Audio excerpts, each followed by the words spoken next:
Si hay algo que me gustaría evitar en esta ocasión, son esas alocuciones en donde el autor siente que están diciendo las mismas palabras que se escucharían al despedir sus restos.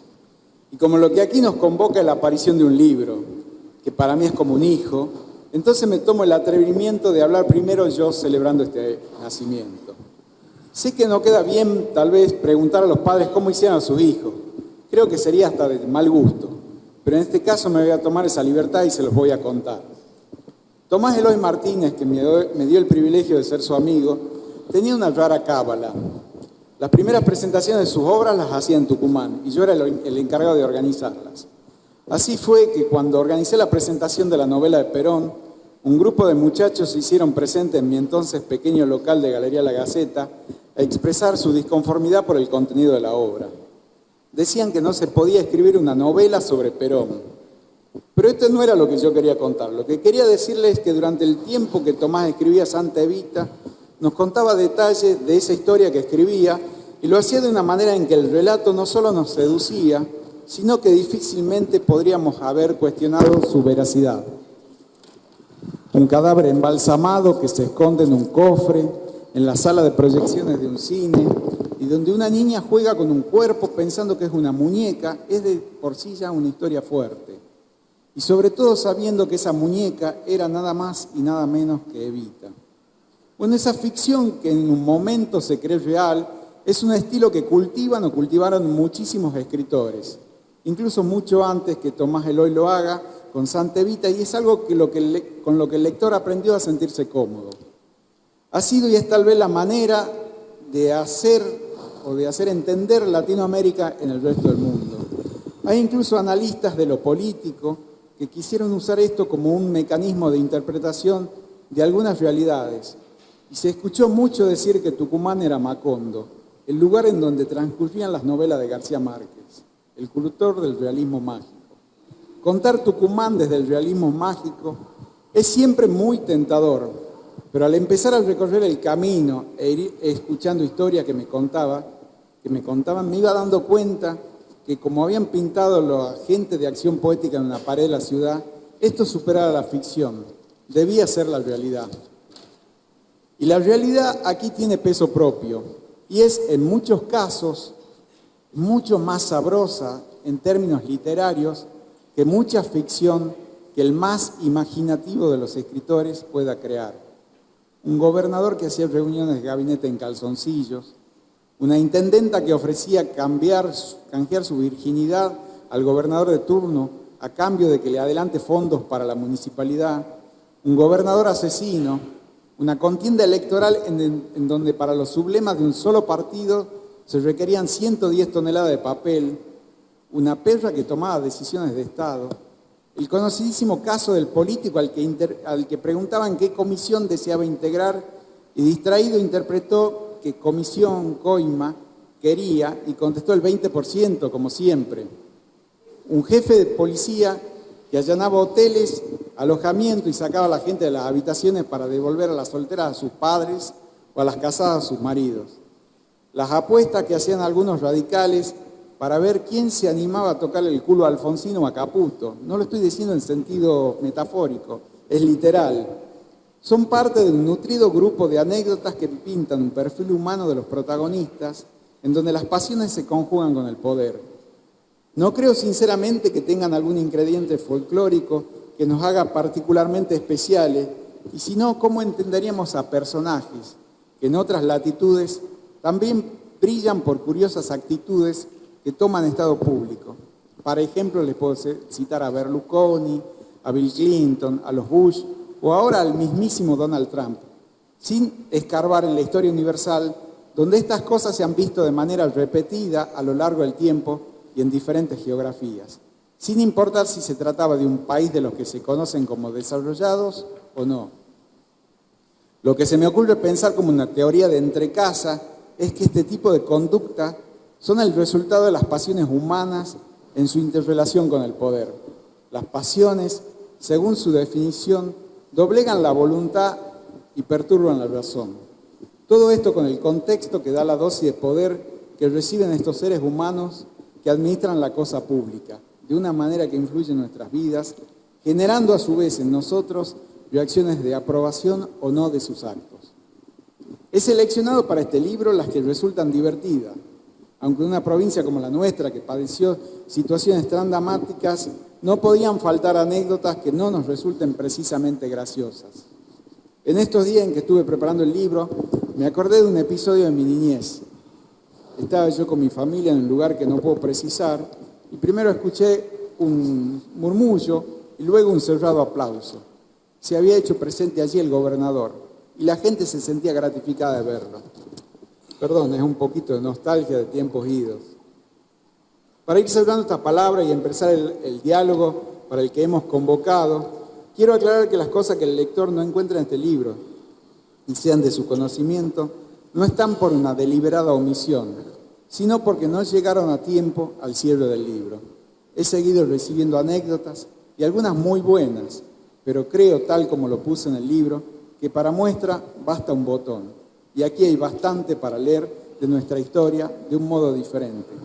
Decía George Burns, quien nos hace reír es un cómico, quien nos hace pensar y luego reír es un humorista. No sé si este será un libro de humor o de política. Lo único que aspiro es a que no pase desapercibido para ustedes.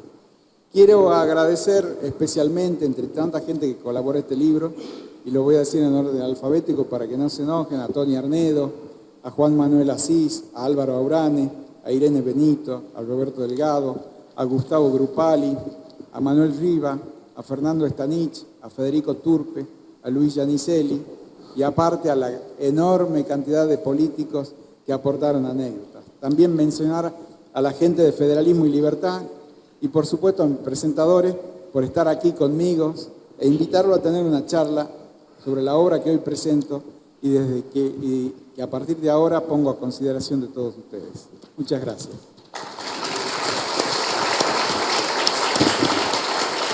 Amigos, más allá de las anécdotas que tenemos, lo que militamos en política, no sería honesto conmigo mismo si esta noche no rindo un homenaje personal a otro escritor de avanzada, progresista, como Mario Coser, que fue Eduardo Rosenberg, que cumplió 6 años de su fallecimiento. Fue un amigo personal, fue un gran escritor, no porque me hizo un libro sobre la Parajón, Barro y Fuego, sino que yo lo consideraba un tipo de avanzada progresista porque estuvimos siempre en la lucha. Por eso quiero rendir mi homenaje. Las anécdotas que vamos a contar son propias de un militante con los errores, con las virtudes. Pero antes de la anécdota quiero hablar la preocupación que tengo como político, más allá de haber estado acá para presentar libros del amigo Mario Coser. Y estoy preocupado porque hay impunidad, hay corrupción, hay tráfico de drogas. Y tenemos una policía que pareciera que no hace nada. Todo el mundo sabe, cuando yo visitaba un barrio, me decían, en esa casa venden droga. Todos los vecinos sabían, menos la policía. Cuando veo, por ejemplo, con poder judicial vacilante, que no decide las cosas, no quieren actuar, prefieren archivar la causa cuando algún funcionario político prefieren archivarla y no activarla ni investigarla. Cuando yo veo todo esto digo, fracasó el sistema democrático. Cuando yo veo todo esto, muchas veces la tilinguería, y no solo que hay simio, Enrique, hay varios simios en la provincia, porque al hacer acto, que uno que dice que no es drogadicto, que no es adicto, debe ser narcotraficante. Y la Cámara, otro decía que mientras el sueldo del obrero es 8.500, 9.000 pesos, él decía que no podía vivir con 150.000 pesos. Cuando veo todo eso, otro que ascribe a una persona que está en el narcotraficante de droga y no sabe quién fue, veo esto, el sistema democrático o las instituciones están perdiendo vigencia ante la comunidad. Lo que con Guerrero y los demás, Enrique Romero, estuvimos presos el tiempo de la dictadura, hemos militado en contra de la dictadura, nos duele todo esto. Porque, y digo, para eso hubo 30.000 desaparecidos, para que cometen tilinguería, para que haya simio en los consejos deliberantes, para que haya gorilas, por ejemplo, en la Cámara Legislativa. Entonces todo esto, digo, muchas veces el sistema fracasó. Hay anécdota muy buena, más allá de la que está en el libro. Una anécdota que me costó mucho fue cuando era concejal. Cuando era concejal el año 1984, decían que las personas que venían acá, a Tucumán, no ve la hora de irse. Yo le decía, son las gordas del barrio norte. Las que muchas veces cuando hace frío acá, se van a Europa cuando es verano. Son las gordas que muchas veces no entienden el sistema democrático. Eso me ha costado muchas cosas. El diario, por ejemplo, decía, señora gorda contestándole a Parajón. Y yo contestaba señora obesa, por ejemplo. Y había un amigo, Raúl Martín Arao, compañero de colegio Coche García Hamilton, que me dice, mira Parajón, esto tiene que pararse eso. Yo te pasé una reunión con la gorda del barrio norte, que una es mi mamá y otras son mis tías. Bueno, me parece bien. ¿Dónde podemos reunir? En Yerba Buena, ¿cómo no? Me voy a Yerba Buena y la menor que tenían debe tener 75, 80 años. Entonces yo empiezo a exponer, a pedir perdón por el exabrupto mío y decirle, mire señora, usted, por ejemplo, que una mujer joven, que es bella, todavía conserva su belleza a través de los 60 años, tenía como 90. Le decía yo, pido perdón, señora. Usted, señora, con su elegancia y lo demás, como es de bonita, tenía como 90 esa. Entonces viene una de esas y dice, será groncho el concejal, pero es simpaticona. Entonces, todas esas anécdotas, por ejemplo, como la gorda del barrio norte, me tocó a mí como político. Porque soy un político, por ejemplo, que a Parajón lo quieren o lo odian. Cuando quise ser diputado por primera vez, cuando cumplí los 24 años, gané un comicio en la Unión Cívica Radical en la capital. Y digo yo, esta vuelta voy a ser diputado en primer término. Cuando aparezco yo en la boleta electoral, figuro en el 12 término. Voy a consultarlo a Pizarello, que era el jefe del partido. Doctor, no me puede hacer esto. Yo gané el comicio para ser en el primer término y figuro en el 12 término. Debe ser un error de imprenta, me dice. Entonces le digo, mire, doctor, bueno, después de todo, me dice, ¿qué te importa? Mi corazón un sucio papel. Su corazón, doctor, me da un tarro así con engrudo de 100 afiches para salir a pegar. Lo salí conforme, porque creía en el sentimiento de Pizarello. Lo dejé hablar un poco así, porque el tiempo que nos han dado acá no es muy holgado, entonces quiero que nos escuchemos todos. Hable así. Bueno, primero que nada, muchísimas gracias por invitarme. He venido con un gusto inmenso, porque es la tercera vez que me toca hacer algún tipo de presentación gracias a Mario Kotzer. Y para los políticos que nos den un pedacito de micrófono es algo cuasi afrodisíaco, por lo cual muchísimas gracias. La vez anterior, él no se debe acordar, cuando fue la presentación de la novela de Perón de Tomás Eloy Martínez. Con Ricardo Díaz. Con Ricardo Díaz y Manolo Avellaneda hicimos la presentación en el hotel, entonces el Gran Hotel. La segunda vez me tocó compartir con Parajón y ser vapuleado por Parajón en una presentación de un libro que hacían Quino, Garaycochea, Fontana Rosa Y Caloy. Un ciclo de humor. Donde yo trataba de hablar muy en serio y empecé a hablar de mi militancia política. Entonces Parajón me dijo, sí, vos militás en Villarrué, Villa San Javier, Raco, etcétera, etcétera. Entonces aprendí que en política el humor es una herramienta letal. Cuando Mario tuvo a bien concurrir por mi casa para preguntarme anécdotas, es muy difícil porque uno trata de no herir susceptibilidades, y conté algunas de las que me pasaron a lo largo de mi vida política, y este buen señor la supo hacer libro. Cuando uno hace un libro, y yo he escrito dos, está generando una obra cultural que merece de por sí el mayor de los respetos. Y lo que ha hecho Mario Kocher es hacer de Luis Sandrini. Yo me acuerdo cuando yo era chico, veía las películas de Luis Sandrini y me reía llorando, porque este señor tenía la aptitud de hacerte creer que te estaba contando algo gracioso, pero tenía la habilidad superlativa de hacerte llorar. Mucho de este anecdotario tiene esa característica. El libro, culturalmente, y me quito parte de mi repertorio, puede hacerse en cualquier lugar del mundo porque en la naturaleza humana están las pequeñeces y las nimiedades. De hecho, es el famoso cuento del que el emperador está desnudo. Mario Kocher está desnudando a todos nuestros dirigentes políticos y a algunos las dotes le quedan mejores que a otros.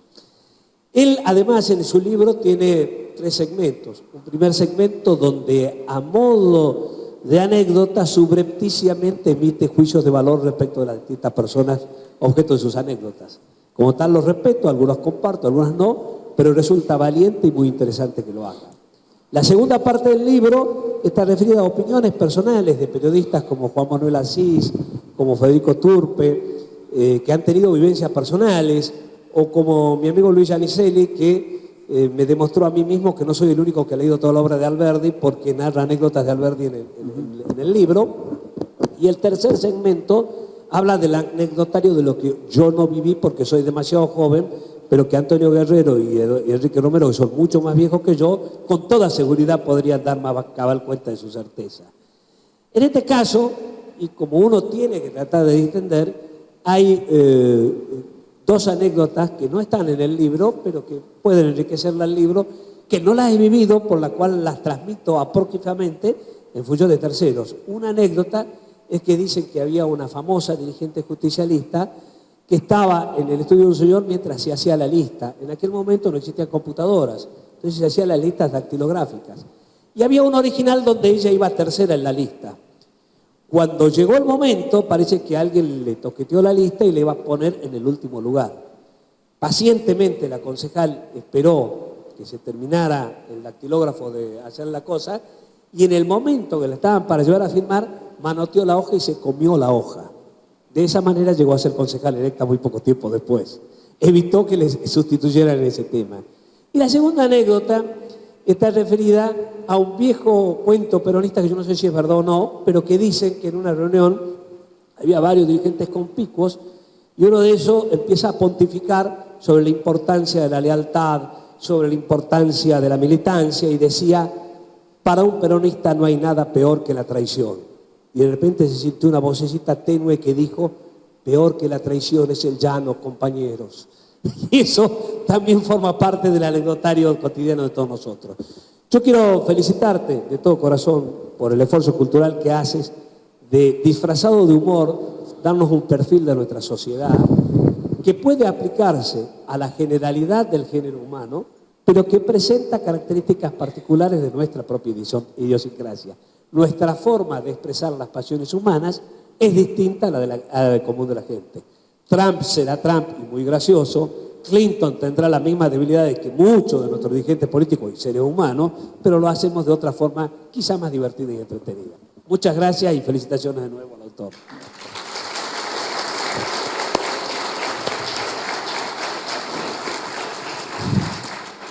La pelea más dura que yo tuve en mi carrera legislativa, sí.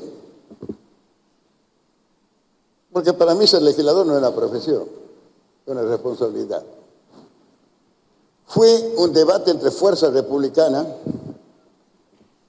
que el peronismo y el justicialismo tenía 20 legisladores, fuerza republicana 19, y yo era el único por la Unión Cívica Radical. Entonces me pegaba, golpeaba los bucistas, al peronismo y a Parajó.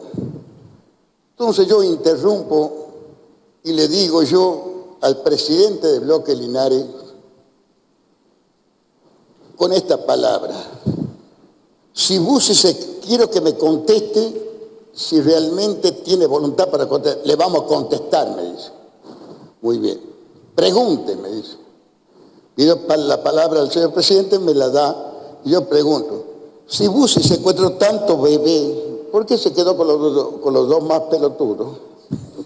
Se armó un escándalo, me tiraron con todo lo demás. Y la otra fue en el Consejo Deliberante, cuando yo, en la reunión anterior, la ataco a Teresa de Heredia. Entonces, al otro día había homenaje, y veo la Gaceta, que la Madre Teresa de Calcuta viene a la Argentina. Como los presidentes bloque tenemos que rendir homenaje en el primer tema, entonces yo digo, señor presidente, voy a rendir homenaje a la Madre Teresa. Pide la palabra a la Teresa de Heredia y me dice, señor presidente, no quiero que te degenerado ni me nombre a mí. Y le digo, no, señor presidente, está equivocada. Yo me refería a la Madre Teresa de Calcuta. Me dice, tu mamá. Entonces le digo yo, aparte de que sos sorda, se armó un escándalo, se suspendió, todas esas cosas. Eso es la anécdota política muchas veces que hubo en el recinto. Porque para mí el recinto no era para hacer cosas sociales. El recinto era para enfrentarse cada uno con sus ideas. Eso era un campo de batalla y eso me gustaba. Por eso muchas veces nunca ocupé cargo, amigo Mario, y Tito sabe, cargo en el Ejecutivo. Porque no me siento cómodo. En cambio, como en el Parlamento, por el voto popular, puedo decir lo que yo siento. Y muchas veces, siendo el Ejecutivo, por disciplina, o por ética, o por conducta, o por código, hay que callarse muchas veces. Entonces, eso es la anécdota política que yo he tenido. Y la otra política más grande fue cuando vino una compañía de teatro y hay una convención en el Parravicini. Y de ahí el amigo Joffre, que era dueño del Parravicini, nos invita a cenar a Pizarello y al Sucrito. Y allí estaban dos actrices y un actor de teatro. Era Milagro de la Vega, Norma Leandro y Alfredo Alcón. Se arrima para hacerse el pícaro Juan Carlos Joffre, le dice, acá está el doctor Pizarello y Parajón también, que fue actor. Entonces, ¿usted fue actor? Y yo no quería contradecir, le digo, sí. Actué muchas veces, antes había circo de barrio, que iba a los circos y ahí obras de teatro, de las novelas que se hacían. Ah, me dice, conozco, me dice, porque yo también me inicié en un circo, dijo Milagro de la Vega, hasta que llegué a ser la directora de una academia. Y juntaba la silla Alfredo Alcón y Norma Leandro para escucharme. Y le dije, ¿qué tenía que hacer? Mire, era una obra de Armando de Oliva, que se llamaba Juan Moreira. Y yo tenía que hacer de milico, y ese día fui yo, porque así la yuta en el Colegio Nacional. No había estudiado, entonces me metí en el circo, me dice que ya que está acá, ¿querés actuar? Bueno, digo yo, ¿qué hay que hacer? Llegar al mostrador, pedí una grapa y sentate vestido de milico, que ya va a llevar Juan Moreira, y vos tenés que decirle, entregate Gaucho Matrero en nombre de la ley. Y él saca el sable y me dice, jamás me llevará preso milico de porra. Entonces, ¿qué debo hacer yo? Sacar el sable, ponerme a pelear y que me mate a mí y termine ese acto. Y siento en la popular, como era el circo en Villalé, no te le cagué, Mecho, me dice, porque a mí me dice, y le digo, ¿y quién mierda es Armando Oliva para yo cagarme? Y ya veo cuando se le cae la barba a Juan Moreira y gritaban telón. Y después cuando terminó, me dieron una cagada entre todos los artistas, ¿sí o no? Y no me entregaron ni la ropa mía. Entonces es una mierda tenía cuando era ya mi próximo libro lo escribe Comercial.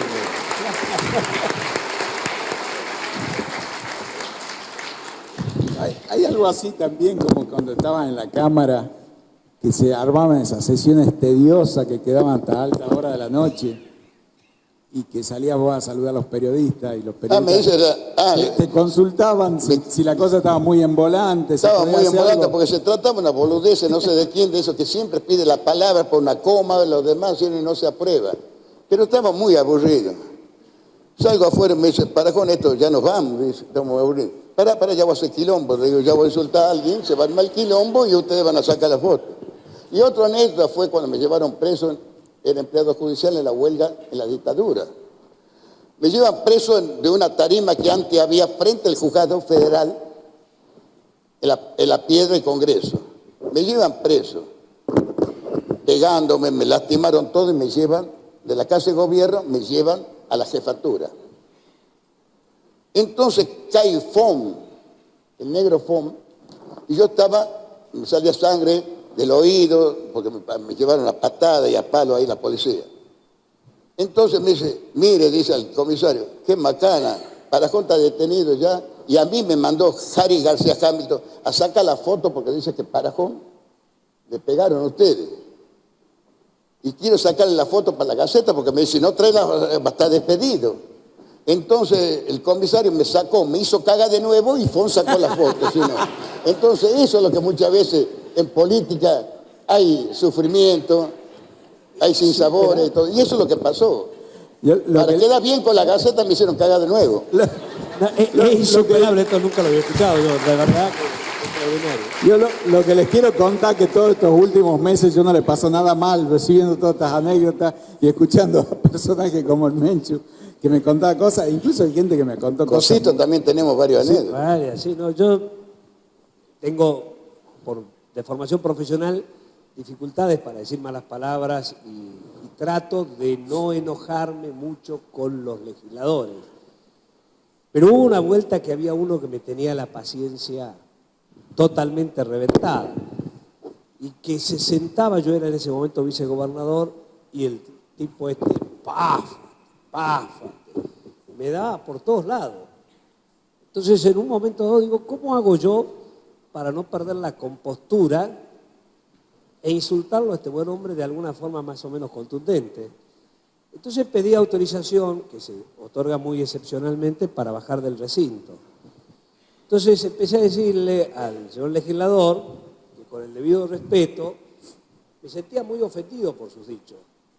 Porque a pesar del cuero que uno desarrolla en la política, la reiteración por percusión de sus maledicencias me tenía fatigado. Y que no podía prescindir del rasgo de humanidad que a todos nos caracteriza, como decía Terencio, y le cité en latín, Nihil humanum alienin mi est. Me paré y le dije, ¡puto! Porque la frase es así. Quiere decir, nada de lo que es humano me es ajeno, creo. Puto en latín es creer. El tipo me quería hacer cagar.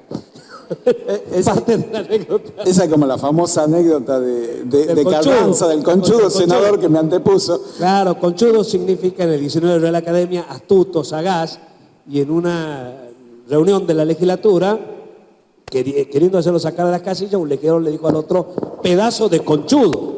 Cuando se armó el lío, le dijo, vayan al diccionario de la Academia y vean que lo estoy elogiando.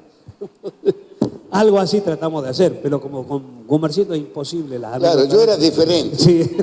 Como yo no soy Pero él viste mejor, como habrán visto ustedes. Yo no soy intelectual, ni hablo inglés, lo hago cagar con el diccionario. No es fácil, ¿sí no? Vos no sos doctor.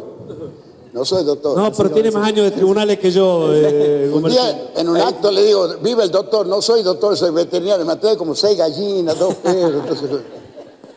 Yo quiero también agradecer que está presente Marta Esculva, que me da una serie de anécdotas desopilantes que son muy festejadas, que acá está presente.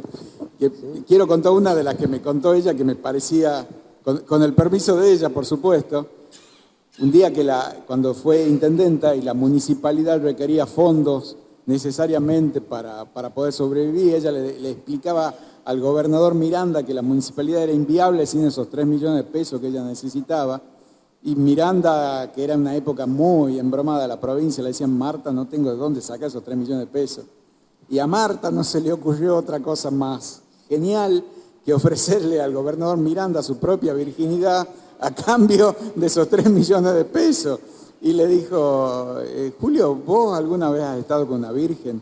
Y Julio le contestó, mirá, muchas me han dicho que lo eran, pero en realidad parece que no. Y le dice, bueno, acá tenés una, dice, te ofrezco mi virginidad y vos podés salir al balcón de la casa de gobierno y mostrar la sábana. Bueno, por supuesto que esa plata nunca apareció.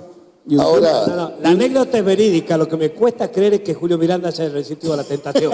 Eso me cuesta. Pero después parece que volvió al ataque porque no le había dado el dinero y le dijo, y Martita, ¿y qué ha pasado con eso de la virginidad? Y la Marta le contestó sin ningún tipo de problema. Dice, con la plata que vos me has dado no te alcanza ni para tocarme el chiche izquierdo. ¿Es así, Marta? ¿La contó bien? Sí, sí.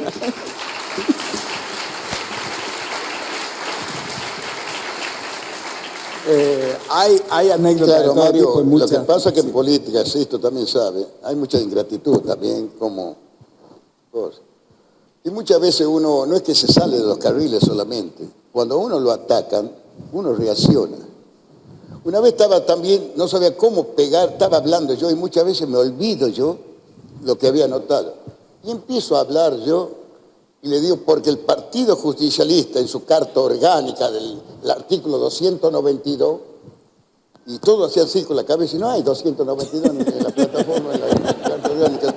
Entonces eso le decía yo muchas veces, con el bucismo hemos peleado muchísimo, con el peronismo igual. Entonces eso es la lucha que uno ha nacido para eso. A mí me gustaba estar en el Parlamento, que antes estaba en una oficina, por ejemplo, el Ejecutivo. No me podía desempeñar bien. En cambio, en el Parlamento uno planteaba su ideología. Si ahora sucede cosas así, porque no hay ideología, antes cada uno tenía su ideología, el peronismo con su ideología, con su justicia social, con su doctrina y lo demás, el radicalismo con su plataforma, con su doctrina también, y hasta la derecha, los conservadores tenían algo. Era gusto escuchar cuando expone algún conservador, más un intelectual, a mí me daba gusto escucharlo, más allá que yo discrepe ideológicamente. Pero ahora ya no hay nada de eso, una cosa vacía. Y actúan como si fuese dirigente de villa de emergencia, como actúa cometiendo errores gravísimos. Entonces eso me duele, ¿por qué? Porque yo soy un sobreviviente de la dictadura militar, como es Renzo, como es Guerrero, como es Romero, que somos militantes, que bien o mal hemos luchado contra la dictadura. Entonces nos duele lo que está sucediendo, Mario. Y yo digo, ¿para qué hubo 20.000, 30.000 desaparecidos? Para eso lo asesinaron a Pizarello. Entonces, y a todos los mártires. Entonces eso duele. Yo creo que la Cámara tiene que cambiar. Los militantes, hay que llevar militantes. Hay gente, por ejemplo, que son viejos militantes del peronismo que tuvieron la lucha contra Onganía y contra Videla y jamás se ocuparon del gobierno siquiera de llamarlo, como Antonio Guerrero, como Renzo Senigliaro y los demás. Para ellos fueron. Entonces buscan gente, por ejemplo, que no conoce la doctrina del justicialismo, pero son leales, son, que yo les llamo, funcionarios o legisladores biónicos. Hay que preguntarte por qué biónico. Te queda bien. Sí. Bien. Eran dirigidos. Volvamos al meollo de la cuestión. Compren el libro, entreténganse y pásenla lo más bien que puedan. Y el sustrato de humor judío que tiene Mario, ese que te deja una herida lacerante, lo dejamos para más adelante. Otra cosa, Sisto era candidato a vicegobernador de Ortega, ¿te acuerdas? No, de Miranda. Cuando yo dije por qué apoyé a Ortega, hice una declaración, ¿te acuerdas? Prefiero la picana, la guitarra eléctrica de Ortega, no la picana eléctrica de Bussi. También era otro tilingo también que le gustaba esa guitarra eléctrica, visto que hace mucho ruido. Hay una anécdota muy linda del primer acto de Ramón Ortega, que vos me la podrás... Que parece que Ramón era bastante coqueto con el tema de no querer usar lente y le había escrito el discurso en un cartón con un felpón, y esa noche tuvo la mala suerte que se largó a llover, y entonces cuando empezó a leer se le acabó el texto porque se le despintó todo, y en un momento dijo, porque yo tengo fe, y empezó a cantar, y con eso reprodujo en todo acto que después siguió, y parece que le dio buenísimos resultados. Lo que pasa es que la magia que tenía el carisma de él era increíble. Cuando venían a visitarlo embajadores o personajes que se querían sacar fotos con él. Yo tengo una anécdota cuando lo trajimos a Maradona, que voy a contar el libro de mi mujer, no lo voy a repetir, así compran el libro, pero esa noche fuimos a comer a la casa de Ortega y estaba Maradona sacado, venía de estar con los dos chicos ellos unos días antes, que lo habían apresado, y en un momento dado el contraste era llamativo. Maradona totalmente desenfadado y Ortega impecable, punta en blanco. Y en un momento se levanta Maradona y le dice, Palito, ¿le puedo sacar un autógrafo con vos? Y le digo, una foto con vos, y le digo, pero ahora explícame cómo puede ser. No, dice, la primera guita que hice en mi vida le hice gracias a Palito Ortega. ¿Cómo fue la historia? Miren lo que es la suerte y la gente que está tocada con la varita mágica. Ortega estaba haciendo una película en la cual él hacía de jugador de fútbol y necesitaba unas imágenes de su infancia. Y estaba viendo el partido de River Argentinos Juniors y vio en un costado de la cancha un chiquito haciendo malabarismo con la pelota. Fue y lo contrató, era Diego Maradona. Le pagó los primeros mangos de su Que es vida. la Diego filmación, Maradona. por otro lado, que siempre se La ve filmación cuando que Maradona siempre es se ve. chico. Sí. Por eso, el haber convivido con Ortega te presenta una policromía fenomenal de anécdotas que no forman parte del quehacer político, pero que son también maravillosas y muy divertidas. Bueno, En el mismo lodo, todos manosean fuerte el aplauso para el libro. su autor y bueno, dos de los muchas protagonistas